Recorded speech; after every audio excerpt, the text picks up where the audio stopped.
आज हम पढ़ते हैं इस लेसन में बोल्ट्जमान अभिगमन समीकरण, बोल्ट्जमान ट्रांसपोर्ट इक्वेशन।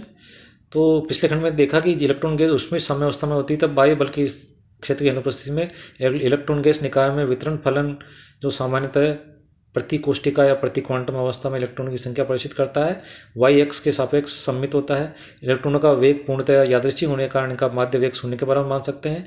तो निकाय में बाह्य बल क्षेत्र आरोपित किया जाए तो निकाय अस्थायी संतुलन की स्थिति में आ जाएगा और एक निश्चित दिशा में अपवाह वेग उत्पन्न होता है। इसका फलस्वरूप वितरण फलन असममित हो जाता है और वितरण फलन में परिवर्तन होता है। इलेक्ट्रॉनों के निकाय में अशुद्धियों, जालक दोष, जालक आयन इसे टकराकर भी वितरण फलन में परिवर्तन होता है। तो बाह्य बल F द्वारा वितरण फलन में परिवर्तन को दर्शाने के लिए एक फेज स्पेस की कंसिडर करते हैं।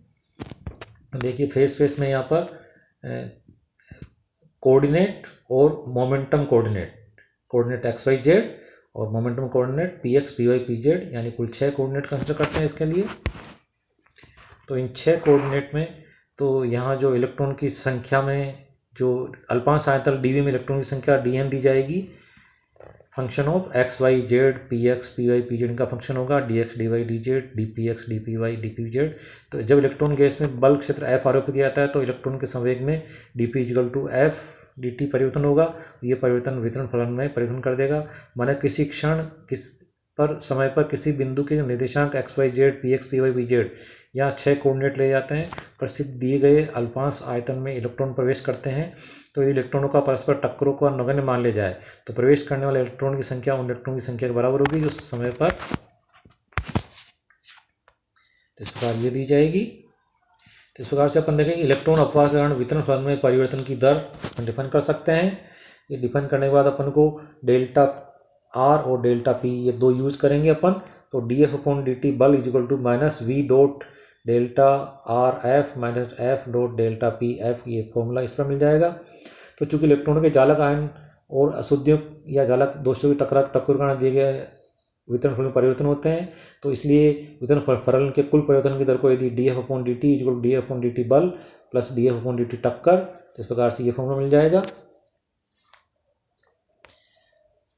तो टोटल जो फॉर्मूला मिलेगा अपने पास, टोटल फॉर्मूला देखिए गतिक साम्यावस्था में d f upon d t is equal to 0, तो अपने को फाइनल जो फॉर्मूला मिल जाएगा d f upon d t टक्कर is equal to minus f zero upon to.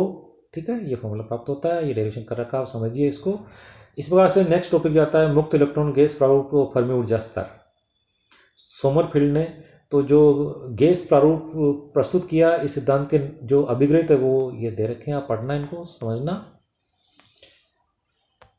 तो इससे अपने को जो मिलता है फॉर्मूला, टी ताप पर एप्सिलॉन ई ऊर्जा वाले मुक्त इलेक्ट्रॉनों को प्रायिकता F E equal to 1 upon E raised power E minus E F upon K B T plus 1 के रूप में इक्वेशन 1 मिल जाती है। यहाँ 0 डिग्री ताप पर मुक्त इलेक्ट्रॉन को अधिकतम ऊर्जा ई एफ है, इसे फर्मी ऊर्जा कहते हैं।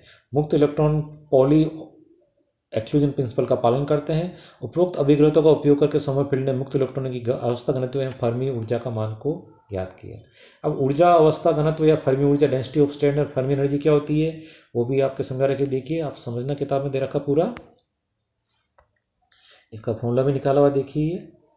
तो Z equal to N I N J raised power half, इस तरह का फॉर्मूला ऑब्टेन किया। ये अवस्था घनत्व का फॉर्मूला निकाला। तो इस प्रकार से ई एफ की वैल्यू मिलती है फर्मी ऊर्जा इक्वेशन 8 से, S square upon 8m bracket में 3n अपॉन पाई 2 अपॉन 3, और यहाँ पर कुछ न्यूमेरिकल वैल्यू भी कैलकुलेट की हुई है। तो ये भी कैलकुलेशन देखिए, ये मिलता फॉर्मूला ये मिल जाता है। अब इसी प्रकार से दूसरा फर्मी डिराक ऊर्जा वितरण के लिए भी ये फॉर्मूला निकाले में, देखिए आप देखते जाना आगे से आगे, किताब में सब दे रखा, समझना इनको। इस पर तीसरा फॉर्मूला, इसमें फर्मी ऊर्जा स्तर पर ताप का इफेक्ट भी निकाला हुआ है, ये भी आप देख सकते हैं। इसी प्रकार से नेज अर्धचालकों में फर्मी स्तर की स्थिति भी ऑब्टेन की, position of Fermi level in intrinsic semiconductor भी ऑब्टेन की भी फॉर्मूला इसके लिए भी।